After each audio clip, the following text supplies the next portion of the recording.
ఆయన అడవికి వెళ్ళిపోతే మర్నాడు పొద్దున్న అంతఃపురంలో రాజు కనపడలేదు. కనపడకపోతే అక్కడ ఉన్నటువంటి గురువులు చూశారు, ఋషులు చూశారు, మహర్షులు చూశారు.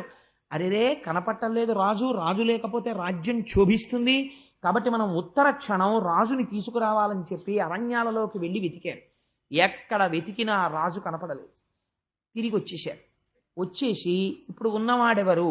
ఉత్తరాధికారి రాజకుమారుడు వేణుడే కనుక ఏమో చూద్దాం, ఈశ్వరుడి అనుగ్రహం, మనమెందుకు ఆయన కొడుకు రాజు కాకుండా మనం అడ్డుపడాలి?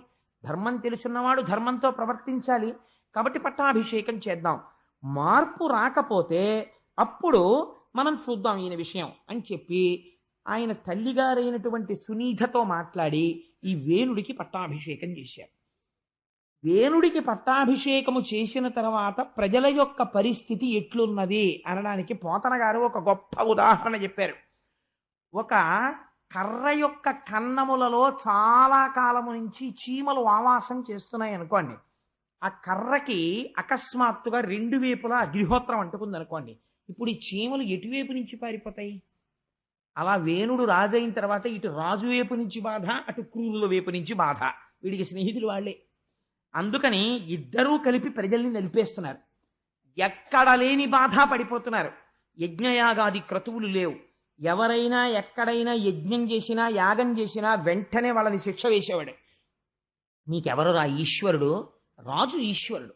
కాబట్టి మీరు యజ్ఞం చేస్తే ఎవరి పేరు మీద చెయ్యాలి? నాకు చెయ్యాలి యజ్ఞం. యాగం చేస్తే నాకు చెయ్యాలి. పూజ చేస్తే ఈశ్వర ప్రతిమలు అవి ఏం పనికిరావు. అందరూ కూడా వేణుని యొక్క చిత్రపటాలని ఇంట్లో పెట్టుకోవాలి, ఆయనకే ఆరాధన చెయ్యాలి. ఇదొక వెర్రి. అందుకని చెప్పి నాకే పూజలు చెయ్యండి అని తనకే ఒక పూజా విధానం నిర్మించేసుకుని ఉంటుంటాడు. ఇటువంటి బోధ మొదలుపెట్టాడు. ఎక్కడా యజ్ఞయాగాది క్రతువులు లేవు. యజ్ఞయాగాది క్రతువులు లేకపోతే ఏమవుతుంది మీరు ఆలోచించండి. మీరైనా ఒకటి ఆలోచించండి. నేను ఓ ఉద్యోగం చేస్తున్నాను. ఓ ఉద్యోగం చేస్తే నాకు 12 నెలలు అయ్యేటప్పటికీ సంవత్సరంలో ఏదో కొంత జీతం వస్తుంది. వస్తే నిర్దాక్షిణ్యంగా నాకు జీతం ఇచ్చిన ఆఫీసర్ ఎవరో ఆ జీతం ఇచ్చిన ఆఫీసర్ గారే ఒక ఆయనతో లెక్క కట్టిస్తారు. ఈ కోటేశ్వరరావుకి ఎంత వచ్చిందా 12 నెలల్లోని? ఇంత వచ్చిందండి ఈయన జీతం. ఈయన ఆదాయపు పన్ను అని ఇంత వచ్చినందుకు ఇంత ట్యాక్స్ కట్టాలి, కోసి ఆయన జీతంలో అంటాడు. అప్పుడు నేను అది కట్టేటప్పుడు సంతోషంగా కట్టేయాలి. ఈశ్వరుడు నాకు ఇన్కమ్ ట్యాక్స్ కట్టగలిగినంత అదృష్టాన్ని ఇచ్చాడనమాట. అదొక క్రెడెన్షియల్ అనుకుని కట్టేయాలంతే. అంతేకాని నేను తిరగబడ్డాను అనుకోండి, నేను ట్యాక్స్ కట్టను. ఆయన ఏం చేస్తాడంటే ఛార్జ్ షీట్ ఇచ్చి ట్యాక్స్ కట్టని వాడు సిటిజన్ గా కూడా కాదు, ఉద్యోగంలో ఉండడానికి వీలేదు, తీసేది, ఇన్కమ్ ఉండదు, ట్యాక్స్ కట్టక్కర్లేదు, వెళ్ళిపోయి ఇంటి కట్టాడు. కాబట్టి ఏమవుతుంది? మొత్తానికి మొదటికి మోసం వస్తుంది. యజ్ఞం చెయ్యడం యాగం చెయ్యడం అంటే ఏమిటో తెలుసా అండి? అందుకే అది ఒక్క మన ధర్మంలోనే ఉంది. అగ్నిహోత్రానికి నీకు ఈ అనుగ్రహం అంతా ఐశ్వర్యం అంతా ఎక్కడ నుంచి ఏ దేవతల వలన వస్తోందో ఆ దేవతలకి కృతజ్ఞత చెప్పుట. అందుకని మీరు మళ్ళీ హవిస్సు తెచ్చి అగ్నిముఖంగా వాళ్ళకి కృతజ్ఞత చెప్తారు. కృతజ్ఞత చెప్తే దేవతలు సంతోషిస్తారు. సంతోషిస్తే అందరూ సంతోషంగా ఉండేటట్టు లోక కళ్యాణకారకమైనటువంటి ఐశ్వర్యమును కురిపిస్తారు. ఇప్పుడు ఆయన ఏమంటున్నాడు? యజ్ఞయాగాది క్రతువులు చెయ్యవద్దంటున్నాడు. ప్రజల్ని పీడిస్తున్నాడు. ఇప్పుడు కోపం ఎవరికి వచ్చింది? భూదేవికి వచ్చింది. ఎందుకని? ఇక్కడే రహస్యం అండి. ఒక నామం ఒకటి ఉంది, అది శివనామాల్లో ఉంటుంది, విష్ణు సహస్రంలో ఉంటుంది. సర్వ శివస్థాన భూతాధిర్నిధిరవ్యయ. శర్వుడన్న పేరు శ్రీ మహావిష్ణువుకు ఉంది. శర్వుడన్న పేరు పరమశివుడికి ఉంది. శర్వాణి అన్న పేరు పార్వతీదేవికి ఉంది. శ్రీదేవి అన్న పేరు శ్రీ మహావిష్ణువు యొక్క భార్య అయిన లక్ష్మీదేవికి ఉంది. శర్వుడు అంటే చితి రూపమూర్తి, భూమి రూపంలో ఉంటాడు. మీకు ఏ ఐశ్వర్యం కావాలన్నా భూమిలోంచే వస్తుంది. తినడానికి తిండి భూమిలోంచి, మొక్కజొన్న పొత్తు తిండిలోంచి, కాఫీకి కావలసిన కాఫీ గింజలు భూమిలోంచి, పంచదార చెరుకులోంచి, ఓ కారు ఇనుము గనిలోంచి, కారు నడవడానికి పెట్రోలు భూమిలోంచి, ఏది కావాలన్న ఓ బొగ్గు భూమిలోంచి. ఇప్పుడు శర్వుడి నుంచి శర్వాణి వస్తుంది. ఈ ఐశ్వర్యం ఎందుకు ఇవ్వాలి ఈశ్వరుడు? మీరు యజ్ఞయాగాది క్రతువులు చేస్తే సంతసించి ఇవ్వాలి. భూమాత అనుకుంది, వీళ్ళు తమకి తింటున్నారంతే, కృతజ్ఞత లేదు, యజ్ఞయాగాది క్రతువులు లేవు, కాబట్టి నేను ఓషధీ శక్తిని ఉపసంహారం చేస్తున్నాను. అంత గొప్ప మాట చూడండి. ఓషధీ శక్తి అంటే ఏమిటో తెలుసా అండి? మీరు ఒక వడ్డు గింజని పట్టుకెళ్ళి భూమిలో పెడతారు. పెడితే మీరు ఏం నమ్ముతారు? నీరు పోసి నాగలి పట్టి దున్నేసి చక్క మెత్తగా భూమి అయిపోయిన తర్వాత అందులో వడ్లు జల్లేస్తే అందులోంచి మొక్కలు వస్తాయి. లేకపోతే ఏదో గోంగూర విత్తనాలు జల్లారు, గోంగూర మొక్కలు వస్తాయి. సపోజ్ గోంగూర రావడం మానేసింది అనుకోండి, మీరు ఏం చేస్తారు? వ్యవసాయ అధికారుల్ని తీసుకొచ్చాయా ఏంటంటే ఇక్కడ ఏం పండట్లేదని అడుగుతారు. అసలు దేశంలో ఎక్కడా పండడం మానేసింది అనుకోండి, విత్తనాలు చల్లినా రావట్లేదు అనుకోండి, అప్పుడు అది ఏదో పెద్ద డిఫార్మిటీ కదండి, ఏదో తేడా వచ్చేసింది. భూమిలోంచి రావట్లేదు. భూమిలోంచి వచ్చాక పురుగులు పడితే ఏం చేయాలో చెప్తారు, లేకపోతే ఒక విత్తనం వేస్తే ఇన్ని ధాన్యం వచ్చేది ఏదో చెప్తారు. అంతేకాని అసలు భూమిలోంచి విత్తనాన్ని మొలకెట్టేట్టు చేసిన వాడు శాస్త్రజ్ఞుడు కాదు, ఈశ్వరుడు. అక్కడ మీ మేధకి పరిమితి ఉన్నది, అక్కడ మీరేం చేయలేరు. అక్కడ మీ శక్తి సరిపోదు. అలా అయితే చావే ఉండదు వైద్యులుండగా. మరి 1,000,000 మంది వైద్యులు కూడి వచ్చిన కానీ మరణమయ్యడి వ్యాధి మాంపలేరు. ఎందుకు ఆగట్లేదు? ఈశ్వరాజ్ఞ ఒకటి ఉంది, లేకపోతే మనుష్యుడు ఆగుతాడేంటి? అలాగే మీరు బయటికి వస్తున్నటువంటి ఫలాన్ని పెంచగలరేమో, లేకపోతే ఒక్క మొక్క వేస్తే ఇన్ని గింజలు వచ్చేది ఇన్ని గింజలు వచ్చేట్టు చేయగలరేమో, కానీ అసలు గింజలోంచి మొక్క వచ్చేటట్టు చెయ్యడం మీ చేతిలో లేదు, ఈశ్వరానుగ్రహ రూపమైన మట్టిలో ఉంది. ఈ అనుగ్రహం నేను ఎందుకు ఇవ్వాలని అడిగింది మట్టి, భూమి. వాడు మళ్ళీ కృతజ్ఞత చెప్పాడా? యజ్ఞం చేశాడా? లేవు. యజ్ఞం లేదు, యాగం లేదు. తనకి తింటున్నాడు, దేవతలకి పెట్టకండి అంటున్నాడు. వీడికి నేను ఎందుకు ఇస్తాను? కాబట్టి ఈ మళ్ళీ పునరుత్పత్తి చేయగలిగిన ఓషధీ శక్తిని ఉపసంహారం చేసేస్తున్నాను. కాబట్టి జల్లుతాడు, మొక్కలు రావు. కాబట్టి ఇప్పుడు పంట ఎక్కడ ఉంటుందండి? లేదు. ఉన్నది ఏం చేస్తాడు? తినేస్తాడు. తినేసిన తర్వాత ఏమవుతుంది? ఆకలి చావులు మొదలైపోతాయి. ఉన్నవెన్నాళ్ళు సరిపోతాయి? ఓషధీ శక్తి భూమికి ఉంటేనే బతుకుతారు. ఇది కారణం. పృథివిని చూస్తే కంచి వెళ్ళి పృథివీలింగానికి అభిషేకం భారతీయులు ఎందుకు చేశారంటే, చేతకాని వాళ్ళై పాలు పట్టుకెళ్ళి పెరుగు పట్టుకెళ్ళి నెయ్యి పట్టుకెళ్ళి శివలింగాల మీద పోయి లేదు, పృథివీ యొక్క శక్తికి నమస్కారం చేశారు. చేసి ఇది ఈశ్వర శక్తి అని వాళ్ళు నమస్కరించారు. అలా దర్శించినది మన ఋషులొక్కరే. అందుచేతనే యజ్ఞయాగాది క్రతువులు వచ్చాయి. ఈ క్రతువులాగితే భూమికి కోపం వచ్చి ఓషధీ శక్తిని ఉపసంహారం చేసింది.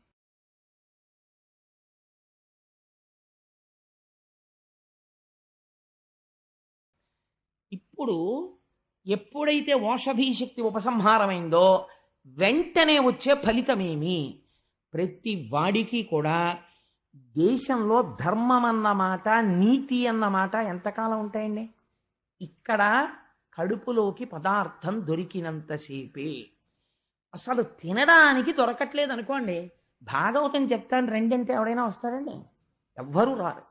ఏమవుతుందంటే వాడి ఇంట్లో అన్నం ఉందిట, బస్తాడు బియ్యం ఉన్నాయిట, మనం 1,000,000 మందిని చచ్చిపోతున్నాం అని తెలిసింది అనుకోండి, 1,000,000 మంది వెళ్ళి వాడిని చంపేసి బస్తా బియ్యం తెచ్చుకుని ఇందులో బలవంతులు మిగులుతారు, బలహీనులు చచ్చిపోతారు, పీక్కు తినేస్తారు. రాలేదండి? ప్రపంచంలో ఎన్ని దేశాల్లోనో ఇలాంటి పరిస్థితులు వచ్చాయి. ఆఖరికి తిన్నటువంటి ఎంగిలి విస్తరాకుని విసిరితే దానికోసం కుక్కలు కొట్టుకున్న రోజులు వచ్చాయి. ఎందువల్ల? దేవతల యొక్క ఆగ్రహము వలన. కాబట్టి ఏమైంది? దేశంలో ఎక్కడ చూసినా అసాంఘిక శక్తులు ప్రబలిపోయాయి. విశేషమైనటువంటి నేరముల సంఖ్య పెరిగిపోయింది, దొంగతనాలు పెరిగిపోయాయి. ఇవి చూశారు. చూసి ఋషులు సరస్వతీ నదీ తీరంలో సమావేశమయ్యారు. దీనికి కారణమేమి? యజ్ఞయాగాది క్రతువులు జరగకుండా రాజు చేస్తున్నాడు. ఏ రాజు యజ్ఞం చెయ్యాలో ఆ రాజే యజ్ఞం మానేశాడు. ఏ రాజు యజ్ఞయాగాదులు చేయించాలో ఆ రాజే యజ్ఞయాగాదులను మాన్పించేస్తున్నాడు.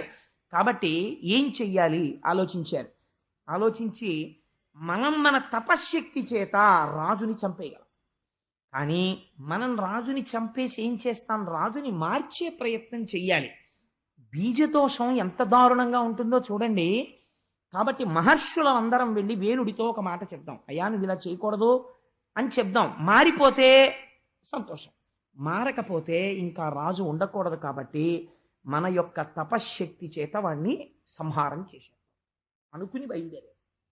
వెళ్ళి వాళ్ళు అలా వ్యగ్రతతో మాట్లాడలేదు. వాళ్ళు రాజుకి ఆశీర్వచనం చేసి ఒక మాట చెప్పారు, అయ్యా రాజా, యజ్ఞయాగాదులు నువ్వు చేసి ఈ భూమిని రక్షించాలి, శ్రీ మహావిష్ణువు యొక్క అనుగ్రహాన్ని పొందాలి. నువ్వు చెయ్యడం లేదు. ఇది ఏమవుతుందో తెలుసా? ఏదో ఒకనాడు ఊదగా ఊదగా ఊదగా ఊదగా బుడగ పెరుగుతున్నట్టు కనపడుతుంది. పక్కన ఈశ్వరాలంబనము యొక్క ఆధారము లేనటువంటి ఐశ్వర్యము పెరిగిన బుడగ పెరిగి పెరిగి పేలిపోయినట్టు ఒక్కసారి మధ్యపతనం అయిపోతుంది.